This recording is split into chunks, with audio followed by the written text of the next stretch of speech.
Aujourd'hui, le Premier ministre a dit que le Mali peut aller là où il veut. Pourquoi il n'est pas allé à Kidal?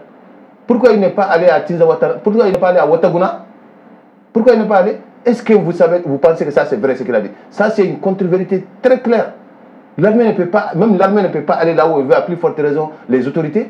Le jeune colonel, le président Assimi Goïta, il a été inspiré par des communistes frelatés parce que c'est totalement impensable de penser que dans un pays comme le Mali, Badou parlait tout de suite de souveraineté, d'opposition totale à la CEDEAO, mais il fallait dire que le Mali avait parlé de 5 ans à la CEDEAO.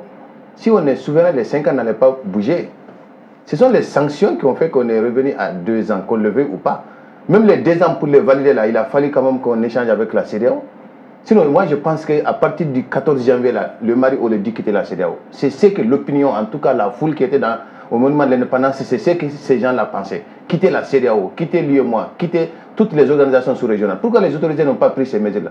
On a vu un certain nombre de responsables, des gens qui ont été à la tête des institutions dans ce pays-là, dire qu'on quitte la CEDEAO, qu'on quitte l'Union africaine. Ils ont raconté tout et n'importe quoi. Donc je pense que c'était une étape où il fallait s'affirmer. On était tous contre, parce que les sanctions, ça ne touche pas les dirigeants, c'est nous que ça touche. Jusqu'à aujourd'hui, ça continue.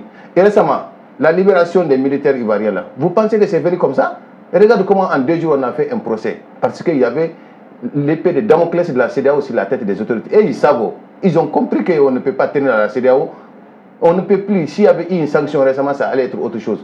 C'est vrai, c'était l'objectif, parce que l'opinion n'avait pas suivi. Mais de plus en plus, qu'on se le dise, la transition en 2021 et la transition aujourd'hui, ça commence à battre de l'aile parce qu'il y a de plus en plus de gens qui ne sont plus d'accord. Okay. Donc je pense que le 22 septembre 1960, ça c'est la naissance même de la République du Mali avec tout ce qu'il y a comme attributs, comme valeurs, comme territoire et tout un ensemble. Ça c'est l'État même et puis le pays en tant que tel. Le 20 janvier, on en a parlé, ça c'est l'armée, parce qu'on dit que l'armée est un instrument de souveraineté. Mais cette souveraineté qui est retrouvée là, est-ce qu'elle est retrouvée sur le plan monétaire? Aujourd'hui, le Premier ministre a dit que le Mali peut aller là où il veut. Pourquoi il n'est pas allé à Kidal?